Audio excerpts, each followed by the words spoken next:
세상을 바꾸는 과정에 동참해서 관성과 고정관념을 깨주십시오. 그러면 세상은 바뀔 것입니다.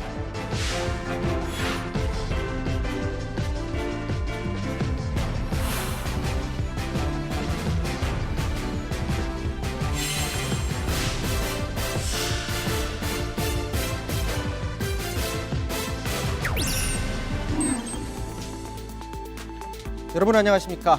국민의힘 새 당대표로 이준석 후보가 선출됐습니다. 국회의원 경험이 없는 30대 정치인 이준석 후보에 대한 기대감은 선거 기간 내내 바람을 일으켰고 국민의힘뿐 아니라 민주당에도 영향을 끼쳤습니다. 내년 대선을 앞두고 대선 후보들을 조율하면서 경선을 흥행으로 이끌어낼 수 있을지 또 당내 분열에 대한 우려감을 불식시킬 수 있을지 짚어봅니다. 사사건건 시작합니다.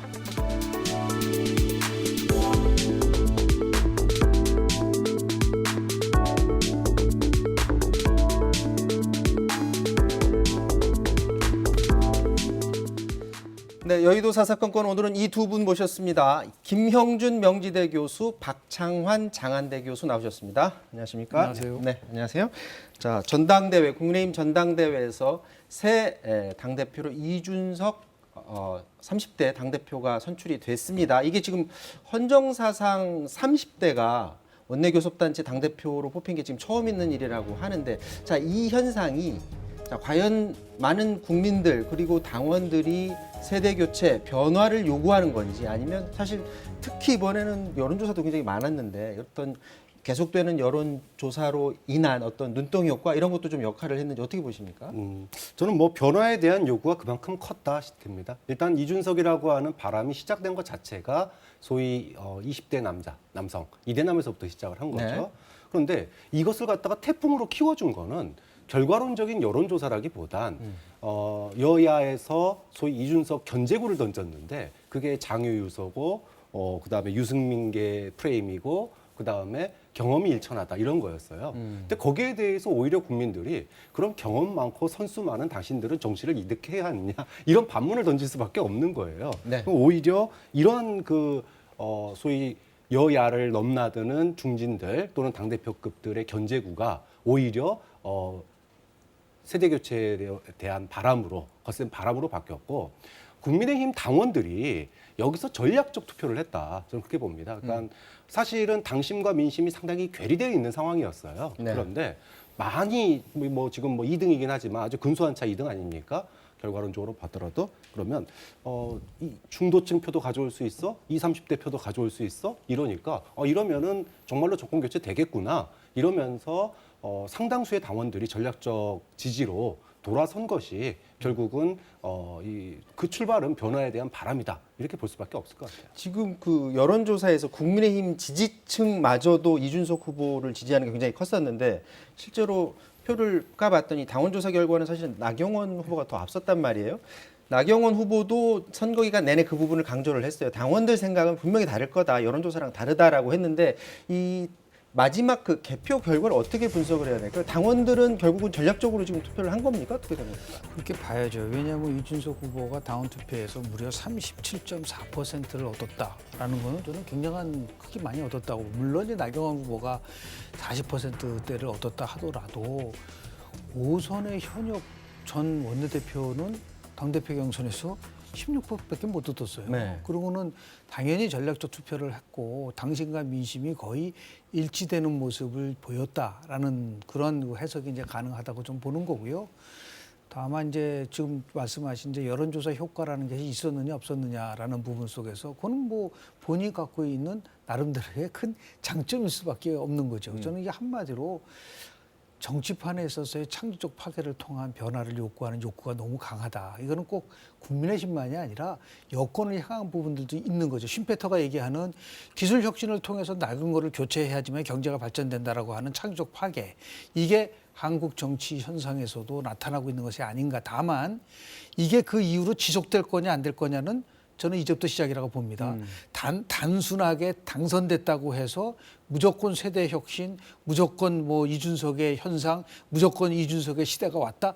그렇게 단정 짓기는 어려워요. 한 6개월 동안 이준석 신임 당대표가 어떠한 리더십과 정치력을 보이냐에 따라서 저희가 얘기하는 그래서 저는 이번 결과를 기대적 지지라는 표현을 쓰고 싶습니다. 기대적 지지. 네. 자, 신임 당 대표가 앞으로 어떻게 당을 이끌지는 잠시 뒤에 좀 더 깊이 얘기를 나눠보도록 하고요. 자, 이준석 신임 당 대표 2011년 이른바 박근혜 퀴즈로 정치에 첫 입문을 했고요. 오늘 신임 당 대표가 되기까지 영상 한번 저희가 모아봤습니다. 잠깐 보고 오도록 하겠습니다.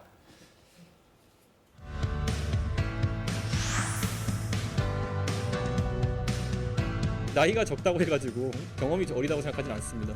그래서 그런 경험들이나 제가 대표할 수 있는 연령층의 의견을 많이 경청하시겠다는.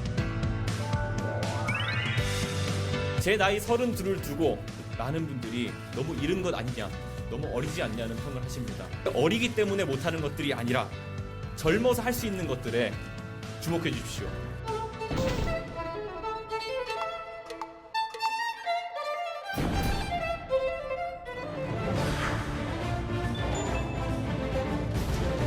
단도직입적으로 말하겠습니다. 당대표가 되고 싶습니다. 그리고 대선 승리를 한번 멋지게 만들어 보이고 싶습니다.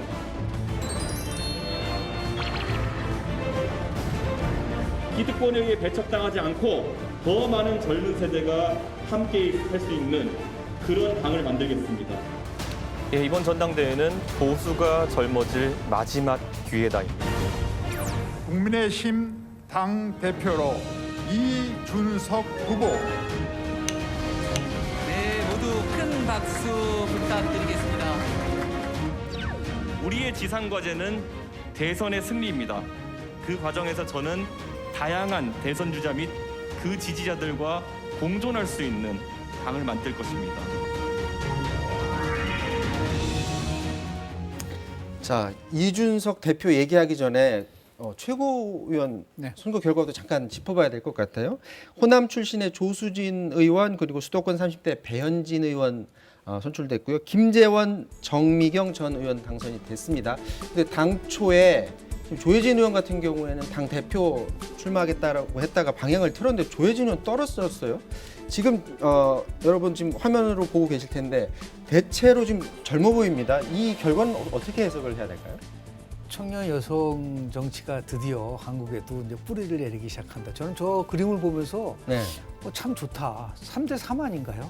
여성 3명에 남성 3명인데 근데 당대표는 영선, 최고위원 1위로 통과한 사람은 비례대표 초선 의원, 2위도 배현진 의원도 초선, 그리고 정미경 이제 의원은 이제 재선이지만 남녀가 같이 공존할 수 있는 정치, 다시 얘기해서 젠더 이퀄리티, 평등에 관련된 부분들을 아주 굉장히 극명하게 보여주는 부분이 있어서 이게 바로 국민의힘이 앞으로 더욱더 국민에게 다가설 수 있는 힘이 될 수 있는 아주 나름대로 의미 있는 선거 결과가 아닌가라는 생각을 좀 하게 됩니다. 물론 저 숫자를 딱 보고서 당원들이 결정한 건 아니지만 결과론적으로는 그렇습니다. 저렇게 지금 포진이 됐습니다. 그런데 눈여겨봐야 될 부분이 친박 친이계로 불리죠. 김재원, 정미경 전 의원 같은 경우에 혹시 그 친박 친이계의 입김이 작용한 것 아니냐라는 그런 우려의 시선도 있던데 그건 어떻습니까? 네, 교수님께서 앞서서 굉장히 뭐 여성의 비율도 높고 초선의 비율도 높고 좀 이제 좋게 평가해 주셨는데 좀 또 다른 측면을 좀 얘기를 네. 하고 싶어요. 사실 이제 말씀하신 대로 김재원 의원은 뭐 대표적인 친박 의원 중에 한 명입니다. 또 정미경 전 의원도 대표적인 친이계의 한 명이에요. 그렇게 보면 최고위원 선거에서 당대표의 후보를 못 낸 이 주요 계파가 결국은 실리를 챙겼다. 그리고 소위 말해서 몰아주기 선거 운동 이런 부분들이 분명히 나타났다고 보고요.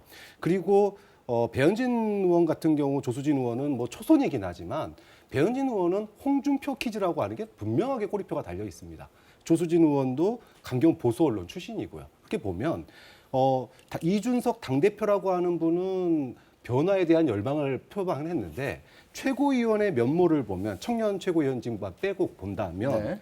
기존의 보수적인 어떤 일반 여론과 괴리된 보수적인 당심이 그대로 투영된 거 아니냐. 좀 그런 점에 있어서 민주당의 당대표는 대통령과 이름 빼고 다 바꾸자고 그랬는데 최고위원은 친문 일색이었거든요. 네. 그것과 굉장히 유사한 면이 있다.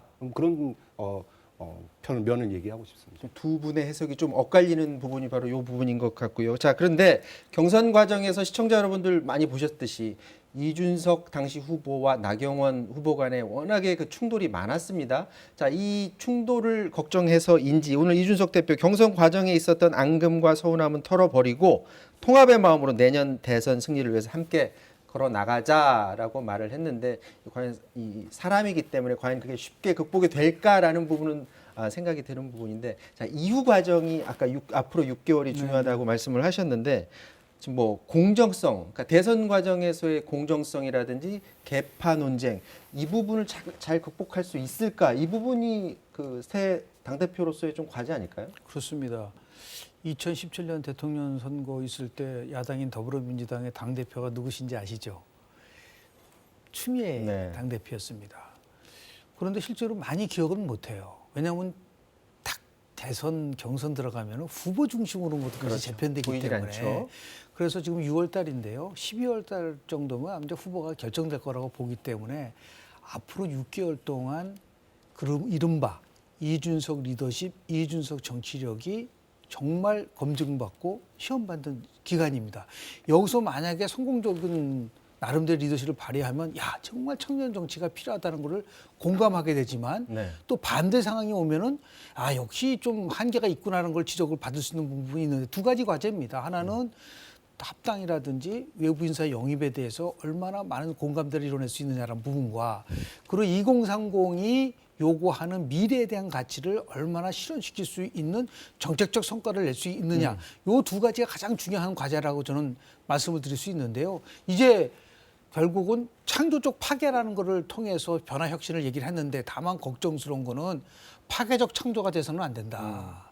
창조적 파괴는 참 좋은 건데 파괴적 창조가 당을 돼서는 안 된다. 분열시키는 당을 방향으로 분열시키고 가서는 안 된다. 그래서 아마도 이런 인식 속에서 이 대표도 바로 공존이라는 단어를 먼저 내세웠지 않았는가라는 생각을 좀 하게 됩니다. 저 부분이 사실은 그 TV 토론 과정에서 나경원 후보라든지 주호영 후보 계속해서 공격했던 부분이잖아요.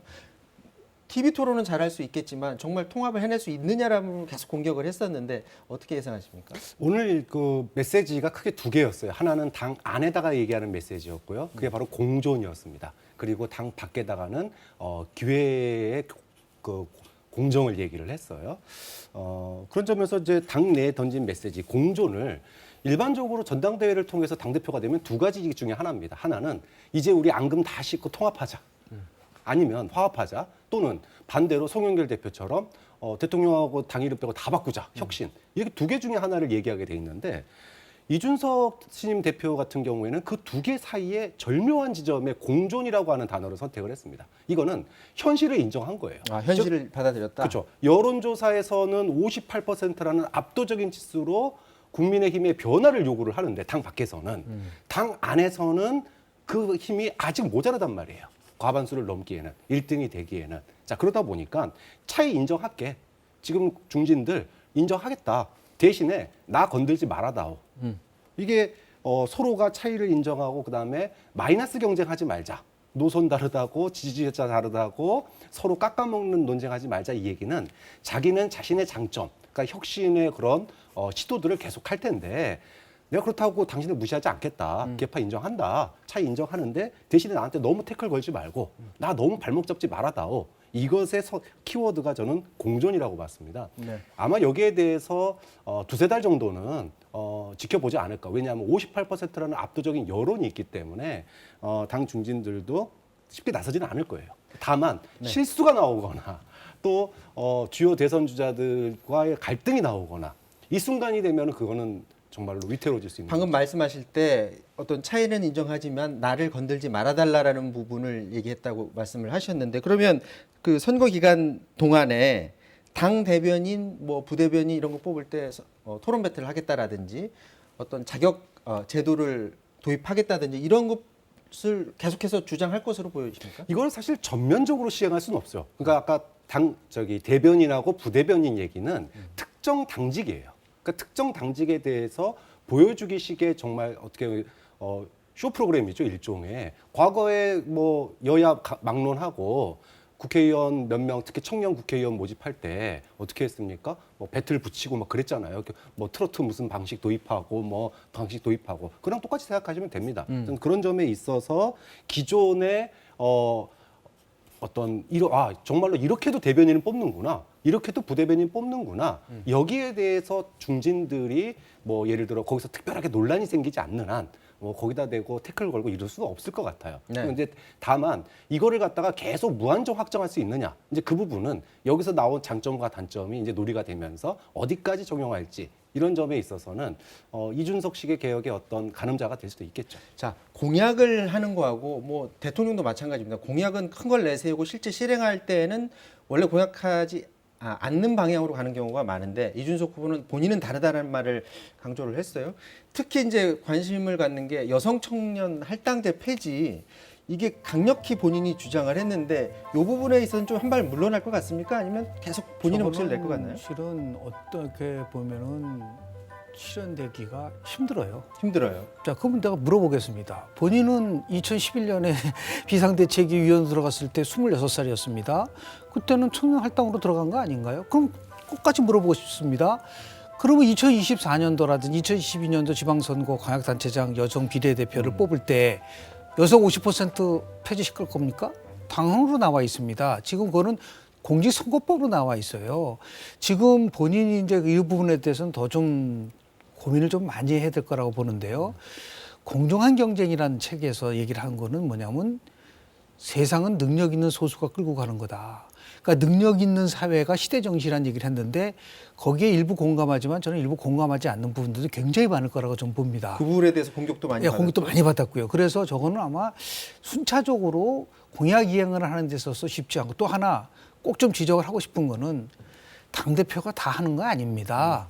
당이 변한다는 것은 민주적 절차를 거쳐서 많은 사람들이 대화 토론을 통해서 합리적인 방안을 도출하는 게 그게 개혁이고 그게 혁신이지.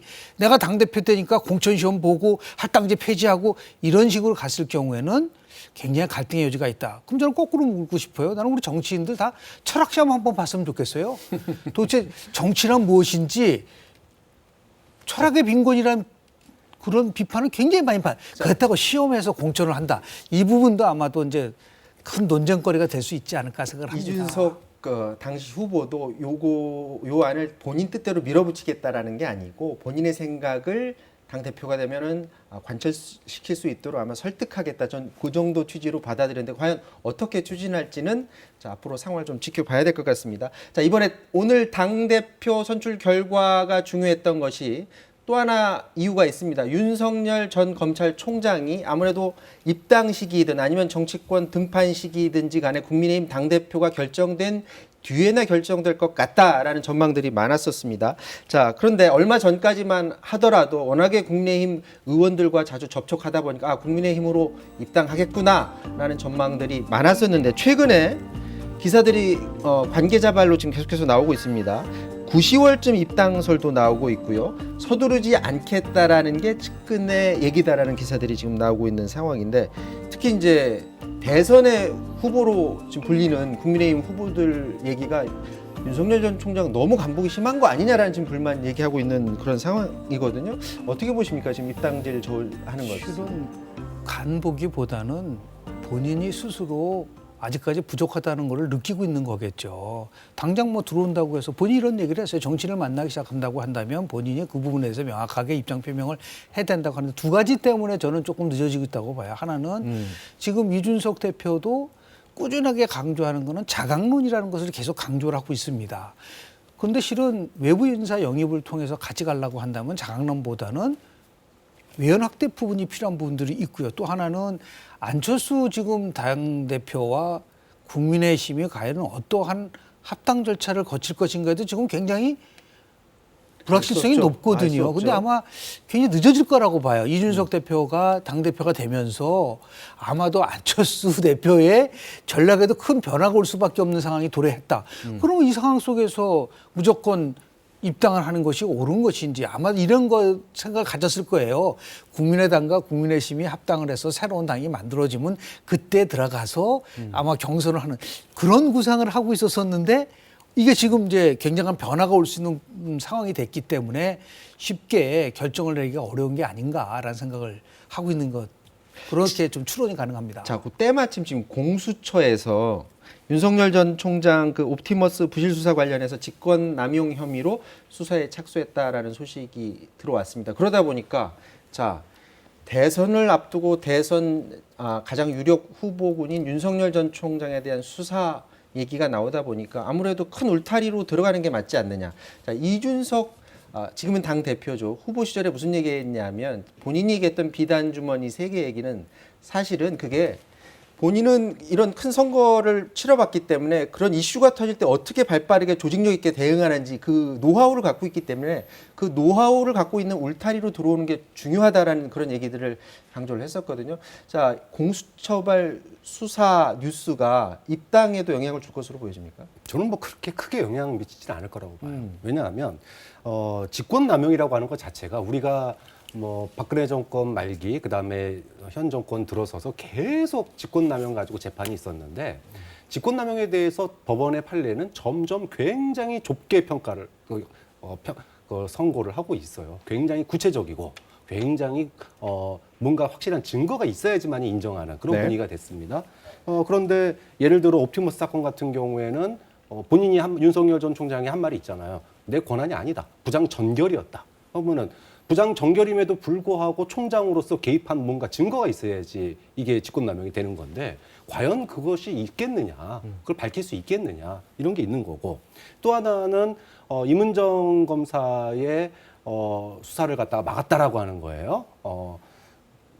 이 부분에 대해서도 사실은 뭐 그거는 뭐 절차상의 절차상의 해석상의 논란이 있는 부분이었어요. 이것이 이제 또 징계 사유가 됐기도 하고 그때 또 무난히 넘어갔었단 말이에요. 이렇게 본다면 직권남용 이거 자체가 오히려 여권 일각에서는 이거 쉽게 말하면 면죄부 주려는 거 아니냐 대선 주자 나가는데 이런 얘기까지 나올 정도로 여권에서요? 네, 여권 일각에서는 그런 얘기도 나오거든요. 좀 그렇게 본다면 저는 공수처 수사가 큰 뭐 문제가 될 거라고 생각하지는 않아요. 다만 지금 이런 압박들이 있는데 그럼에도 불구하고 윤 전 총장이 왜 출마 선언이나 입당을 빨리 밝히지 못하는가? 저는 이게 여전히 아까도 잠깐 언급하셨는데 국민들에게 내놓을 컨텐츠가 아직 준비가 덜 됐다.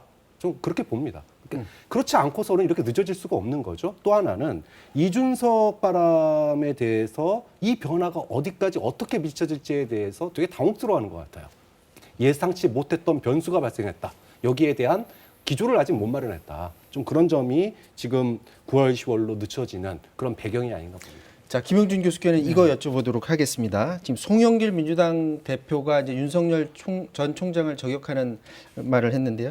문재인 대통령한테 은혜를 입었지만 이를 배신하고 야당의 대선 후보가 된다는 것은 도 이상 맞지 않는 일이다라고 비판을 했습니다. 그러니까 검찰총장 지금 현재 문재인 대통령 정권에서의 검찰총장 두자마자 그것도 야당의 대선 주자로 나서는 것 자체에 대한 문제 제기가 하나가 있고요. 또 하나는 뭐냐면 지금 윤석열 전 총장 말고 또 있습니다. 지금 정의화 전 국회의장, 그러니까 최재형 그 감사원장이랑 소통 관계에 있다라고 지금 알려져 있는데요. 무슨 얘기를 했냐면 최재형 감사원장이 대권 도전을 고민하고 있다라는 말을 지금 전했습니다.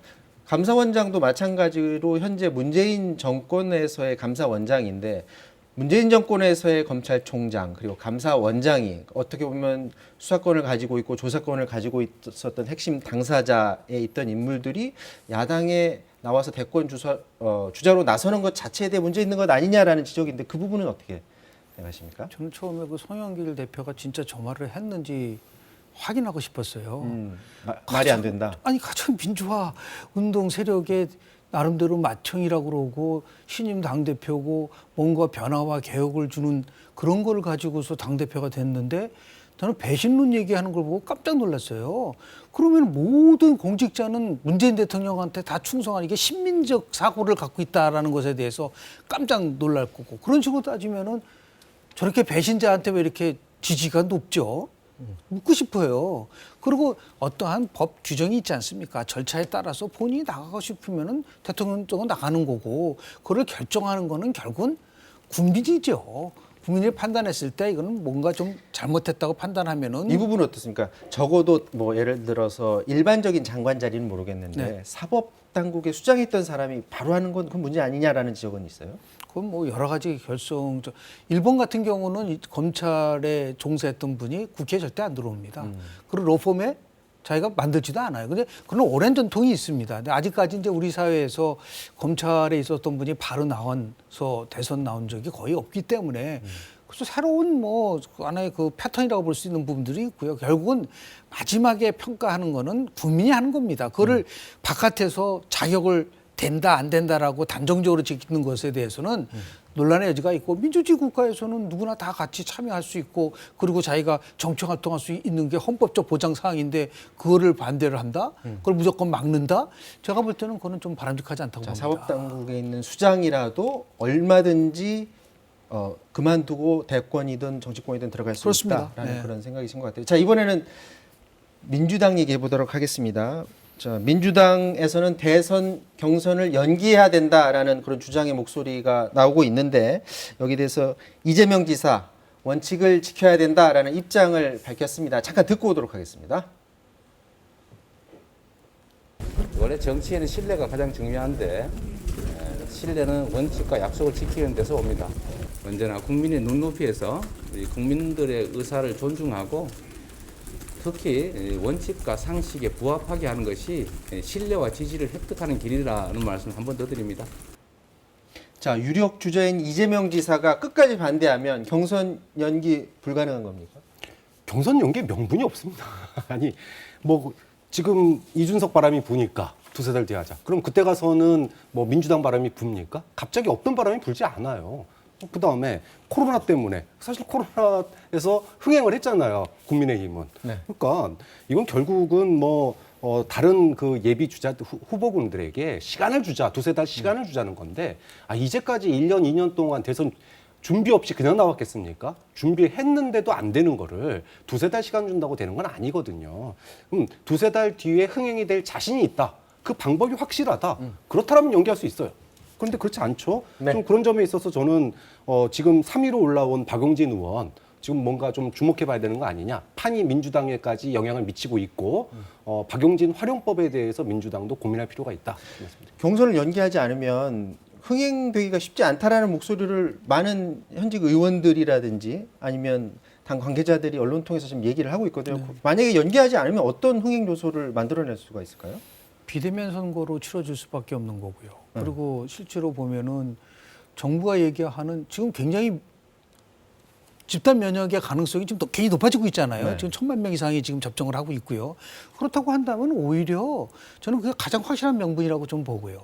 그러니까 결국은 선거는 모두가 참여하는 민주주의 꽂힌 이유가 그런 부분이 있거든요. 저는 저 부분에 대해서는 당무위원회 의견만으로 가능하고 이거는 고도의 정책 판단하는 부분이라고 보고요. 정 안 되면 당원 투표하면 됩니다. 당원 투표가 연기하는 게 옳으냐 그러냐. 아니 무슨 뭐 4.7 재보궐선거 할 때 그 당원 바뀔 때도 당원 투표를 했는데 저렇게 중요한 선거와 관련되면 최소한도 그러면 이재명 지사 입장에서 봤을 때 내가 100번 양보를 해서 그러면 당원 투표에 붙여서 당원들 뜻 묻자. 당원들의 뜻을 묻자. 그래서 당원들이 찬성하면 따라가겠고 이게 정치지 무슨 뭐 원칙과 뭐 약속 이런 얘기하는 거는 제가 볼 때는 버려야지 이길 수 있다라는 부분들에 대해서 한번 이재명 지사도 저는 결국 이재명 지사가 받아들일 수밖에 없는 상황으로 갈 것이다. 저는 그렇게 봅니다. 자, 경선 연기에 대한 생각이 두 분이 완전히 지금 갈려 있는 그런 상황인데, 자, 시간이 다 돼서 마지막으로 짧게 이것만 여쭤보도록 하겠습니다. 지금 9개월 정도 앞으로 다가왔는데 이 대선을 바라봤을 때 당장 6월, 7월 이 두 달의 이 대선전을 바라보는 관전 포인트가 있다면 어떤 걸 좀 주의 깊게 봐야 될까요? 제일 큰 것은 결국은 국민들이 바라는 거. 이번에 이준석 그 열풍에도 단순한 젊은 세대에 대한 것이 아니고 미래에 대한 가치에 대해서 좀 얘기 좀 해달라는 거예요. 그 달마다 나오는 게 기본소득이 어떠느냐, 무슨 뭐 경선 연기가 어떠느냐, 이거 말고 2002년도에 노무현 후보가 행정수도 이전을 포함해서 특권과 차별 없는 세상을 만들겠다라고 하는 강력한 나름대로의 자신의 비전과 철학을 가지고 국민들에게 소통하는 막. 저는 이 두 달 동안은 그런 걸 가지고 좀 논쟁을 했으면 좋을 것 같아요. 근데 그건 다 사라지고 그냥 뭐 다른 부수적인 걸 가지고만 하니까 정치가 국민들로부터 멀어지는데 그래서 이준석 돌풍의 핵심은 미래로 좀 나가라라는 게 핵심적 결국 사항이 아닌가. 후보군들한테 그런 이슈를 빨리빨리 던져라라는 그렇습니다. 말을 네네네. 이해를 하겠습니다. 저도 민주당한테 주문을 하고 싶어요. 2030을 갖다가 우파 포퓰리즘에 뺏겨서는 안 된다. 본인들이 이제까지 실수했기 때문에 소위 말하면은 반페미 정서의 그 선동에 넘어갔고 있다고 보거든요. 그렇다면 청년들에게 미래의 꿈과 희망을 줄 수 있는 미래를 위한 정책, 저도 그것을 지금 발굴하는 게 민주당에게 제일 큰 과제라고 봅니다.